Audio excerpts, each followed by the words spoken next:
Você já ouviu que nós, seres humanos, só usamos 10% do cérebro? Mas será que é verdade? E se fôssemos capazes de usar 100% da sua capacidade?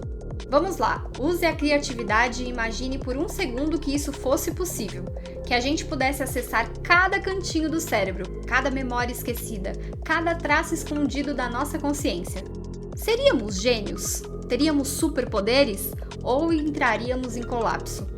Hoje a gente vai entender o que a ciência realmente diz sobre o uso do cérebro e também viajar um pouco. O que aconteceria se, de fato, fôssemos capazes de ativar tudo o que existe dentro da nossa mente?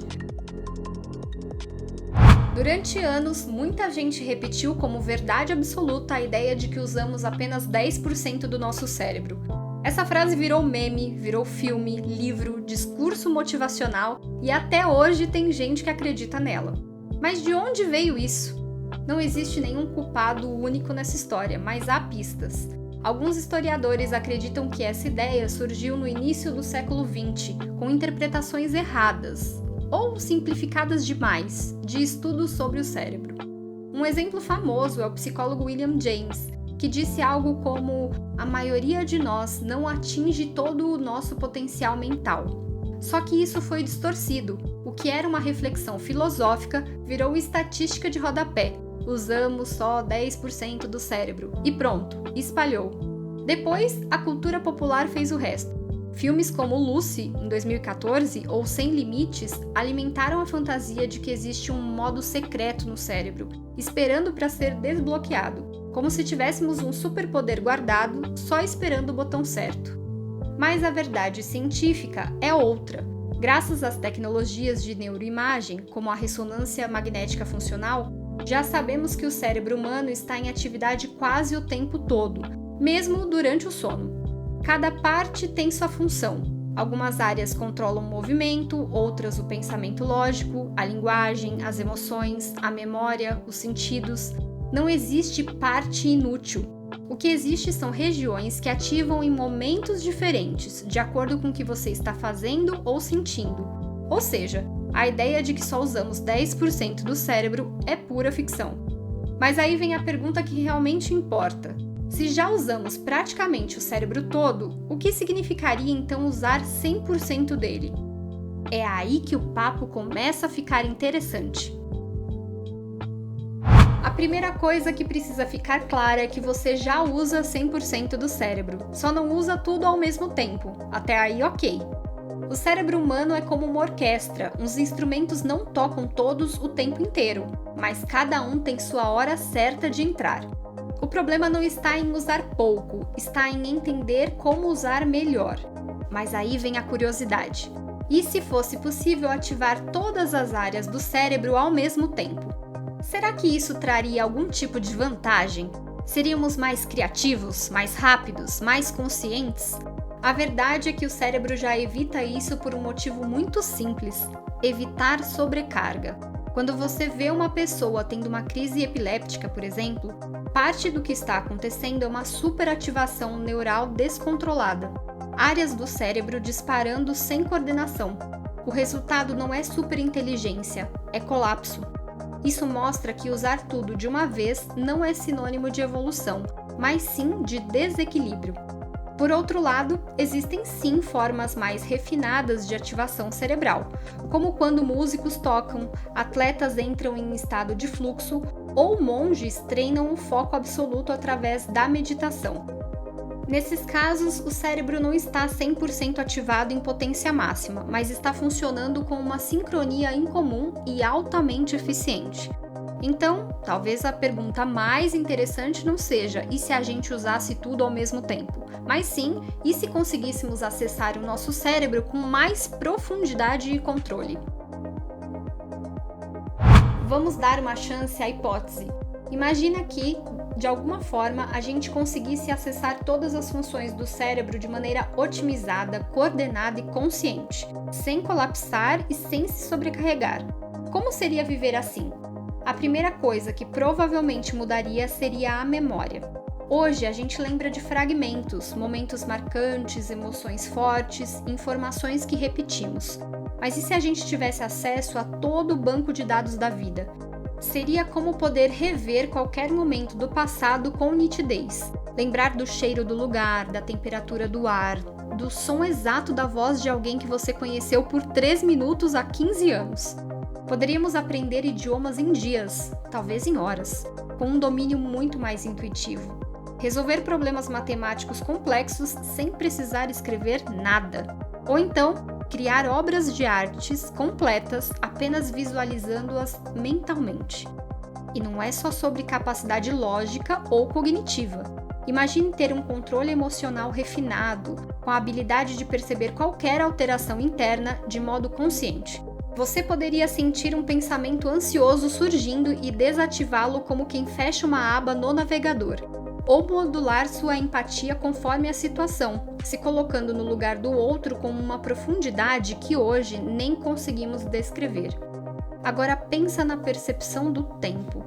Com um cérebro funcionando em plena capacidade, talvez a noção de presente se expandisse.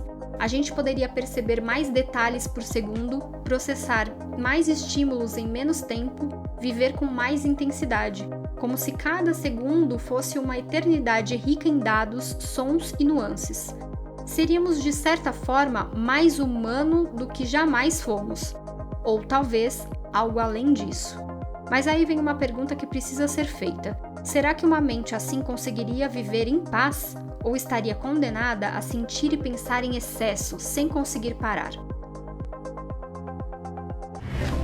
Beleza, imaginar um cérebro funcionando em sua capacidade máxima é demais. Mas a verdade é que nem todo acesso é vantagem. Em muitos casos pode ser exatamente o oposto. Pensa no cérebro como uma central elétrica. Ele é poderoso, sim, mas é também extremamente sensível ao equilíbrio. Agora imagina viver com todos os canais abertos o tempo inteiro. Memórias do passado surgindo sem aviso, emoções amplificadas, ruídos que você normalmente ignoraria se tornando insuportáveis, e um fluxo de pensamentos tão intenso que seria quase impossível se concentrar.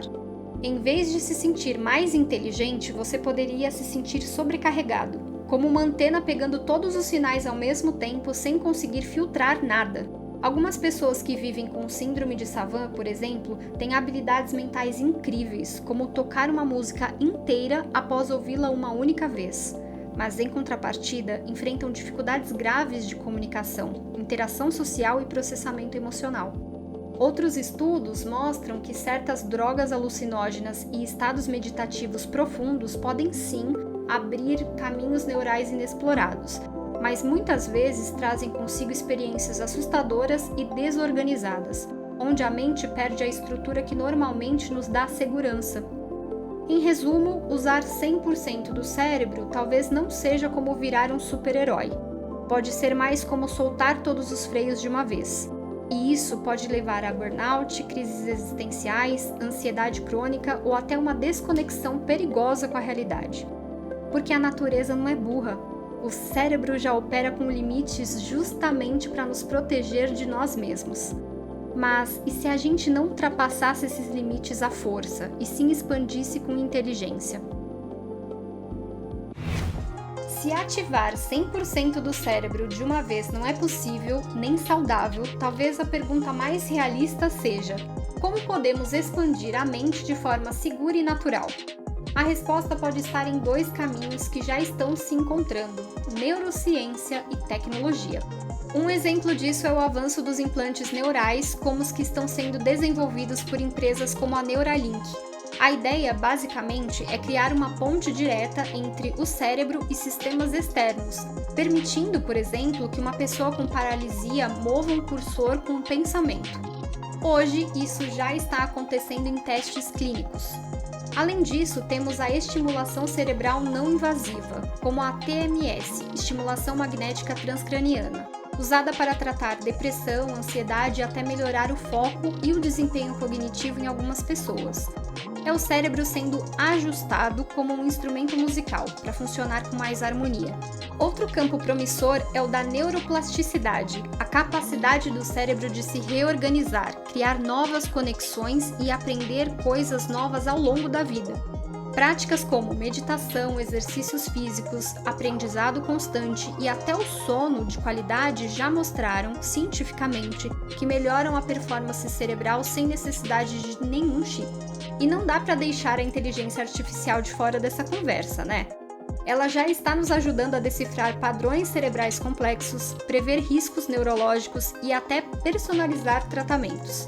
No futuro próximo, talvez, a IA nos ajude a entender melhor como cada cérebro funciona e como extrair o melhor de cada um sem ultrapassar seus limites.